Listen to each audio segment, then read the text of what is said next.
Hello and welcome. This is GTS News. I'm Adam Baum, and I'm better than you in every way. Tonight, we discuss the man, the myth, the legend, the Edward Snowden. We'll dive straight into the story broke by Glenn Greenwald for The Guardian on June 6, 2013. The article exposes the NSA as well as Verizon for spying on its users. Glenn Greenwald stated in his article in which Snowden had given him top-secret NSA documents, the order, a copy of which has been obtained by The Guardian, requires Verizon on an ongoing daily basis to give the NSA information on all telephone calls in its system, both within the US and between the US and other countries. He went on to say, the document shows that for the first time under the Obama administration, communication records of millions of U.S. citizens were being collected indiscriminately and in bulk, regardless of whether they were being suspected of wrongdoings. The Guardian, as well as the Washington Post, continue to post stories over the next several days covering these surveillance revelations. These revelations came as a shock to some, but a disturbing realization to others that we are indeed being watched by Big Brother. We here at GTS News wanted to get your opinion on Edward Snowden, so we decided to interview some of the people that we thought were most qualified. There are no way conflicts of interest. My first thoughts when I heard about the Snowden NSA leaks was so surprised. I couldn't actually believe it.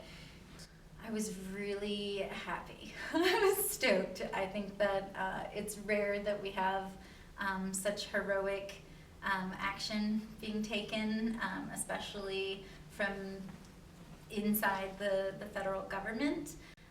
Part of me was kind of glad that information was being put out there, but the other part of me realized that it was illegal, and having family members who worked in the government, I was not super happy about it. I think Snowden is a traitor. The first way that I heard it, the filter that I heard it through, was through the filter of him being like a traitor and a criminal, and so I was kind of too young to form my own opinions. So my first thoughts actually were negative, and how could he break the law, all that stuff. For as long as I can remember, we've heard about like government conspiracies, they're watching you, but it's always been a joke. And then when we see this coverage about Snowden, or we hear about him and what he did, it's unreal. On June 9, 2013, The Guardian released a video filmed by Laura Poitras where, like a boss, Edward Snowden laid it all down on the line on what those bastards had been doing. This was the point in which all those people who didn't understand that techie jargon got kind of a NSA Leaks for Dummies crash course. Although ironically, after these stories leaked, everyone on Facebook and Twitter became experts in both national security and hacking.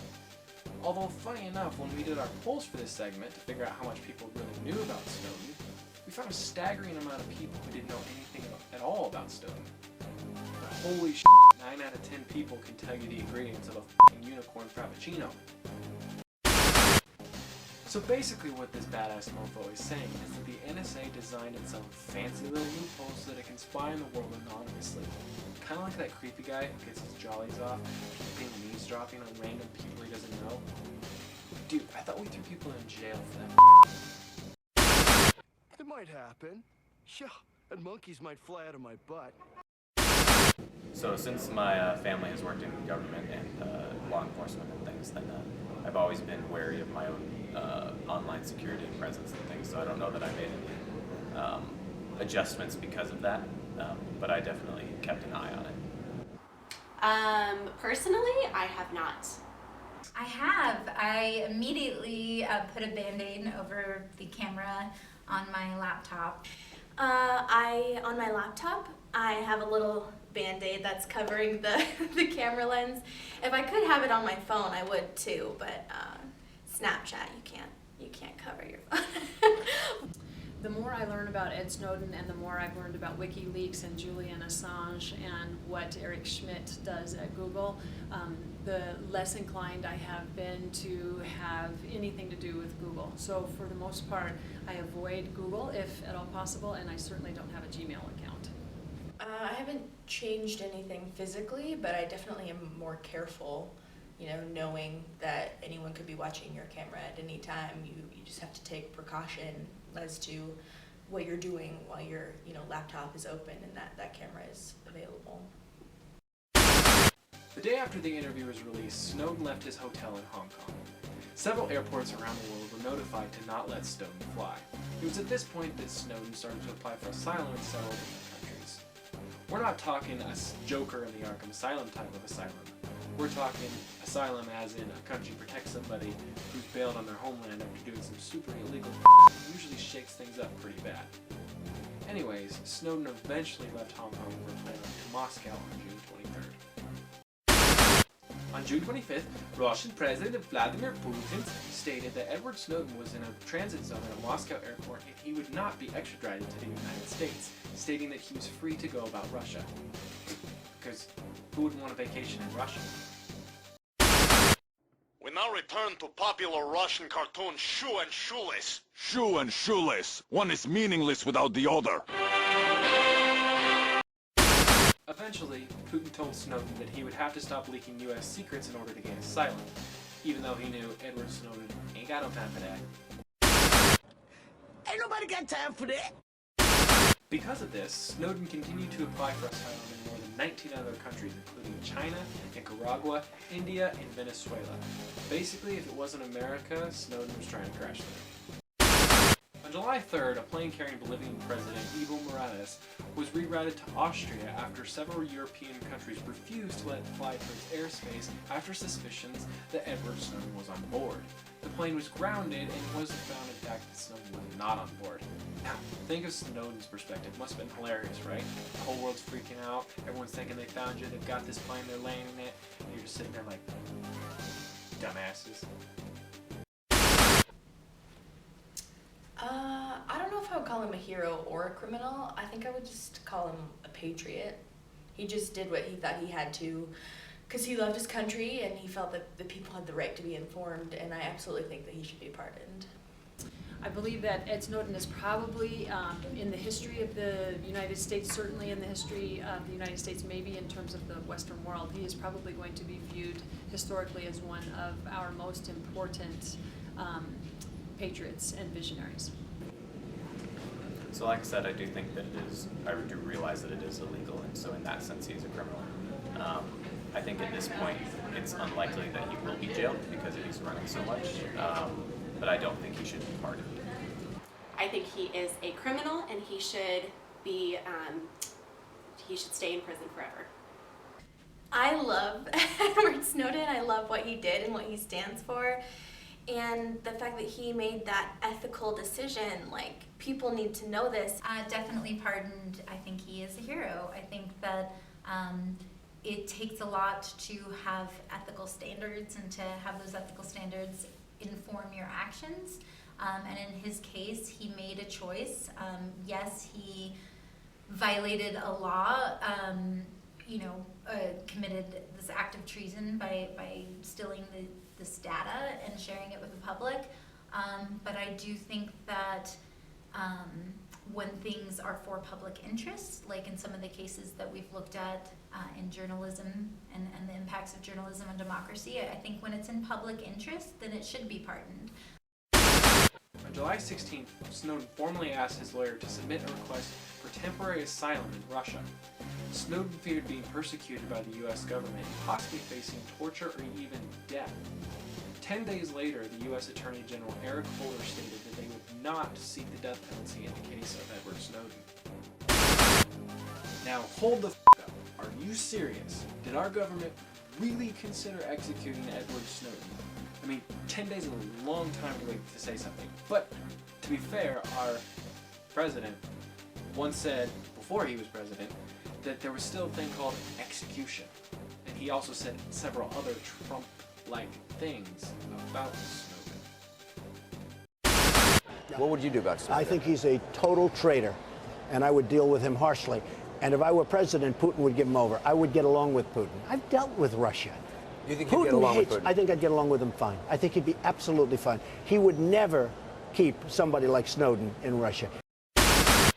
Well, Well, maybe they thought it wasn't politically correct. You know, spies in the old days used to be executed. This guy is becoming a hero in some circles. Now, and they got a lot of information out of this guy. This guy's a bad guy.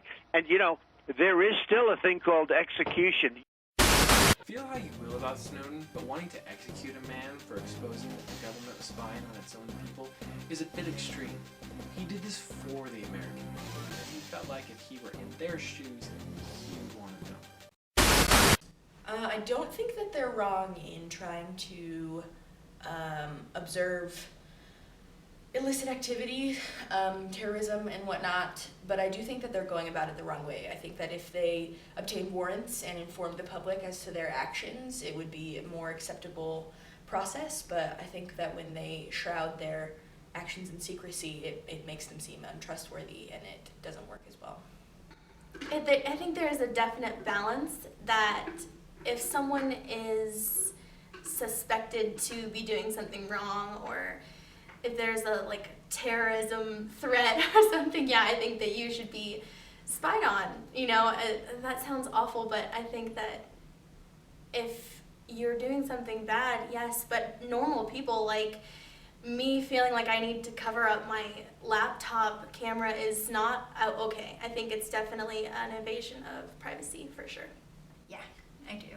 I think, I don't know, I mean, it's complicated because obviously I think that, you know, I mean, if we can improve national security, but I don't think that's the way to do it. I think that too often they are profiling people, stereotyping. For that, I honestly have no opinion on that. I can't say if, you know, it does us any good or doesn't do us any good. I trust what our government is doing, and I'm going to go with that. From what I know of the NSA, I think that if their spying was based on just looking and snooping around at people's personal lives, then I think that would be wrong. But if it is as it is presented for national security, I have no problem with it.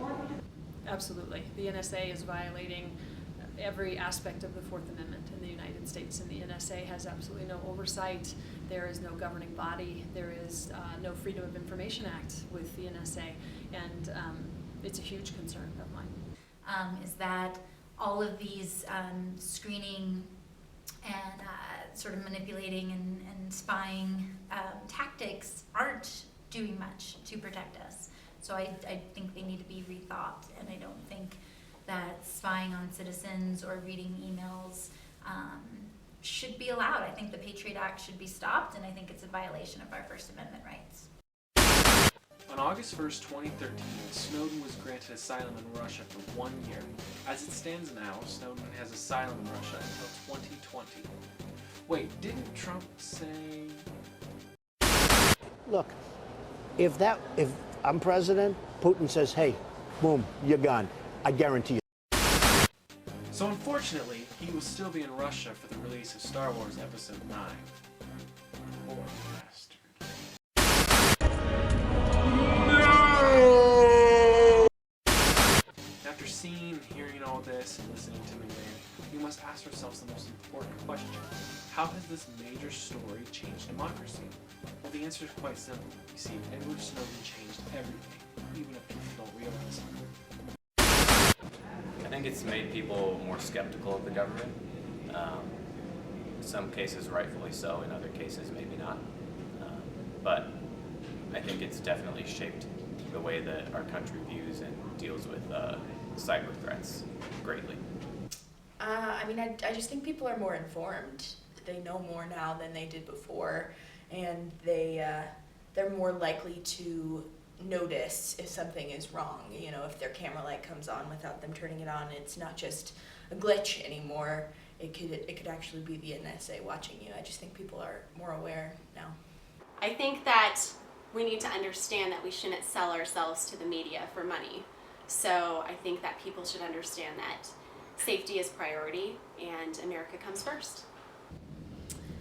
I believe the Patriot Act has come into a place of a lot more inspection and a lot more scrutiny, which is a good thing. I think that people are probably more aware these days that their civil liberties are being infringed upon, and that they need to do what they can to safeguard it on a daily, moment-by-moment basis. And I think anytime a journalist or anyone else exposes a major truth, it's going to impact democracy. It makes people, the general public, trust our government less. It makes people more aware of their own actions, day-to-day actions, and what they're doing around their computer, so that they, can just take more responsibility for what they're doing and what might be seen. We are all slowly becoming aware of what the NSA is capable of and what they are doing, and not everybody's happy about it. What if Snowden had never exposed this information? How far could they have gotten into our personal lives without us even knowing? We need more people to stand up for what is right and what is wrong. We have the power. We the people have the power of the word of mouth. As long as we keep talking, we're winning. If there's a scandal, we talk about it. If there's questions, we ask them. As soon as we stop asking questions, we stop learning. And when we stop learning, we're losing. Snowden talked and we all learned. And for that, I tip my hat to you, Mr. Snowden, an American hero. It's just like And a random thought. I think RJ should get an A++ on this. There you go. That's going on.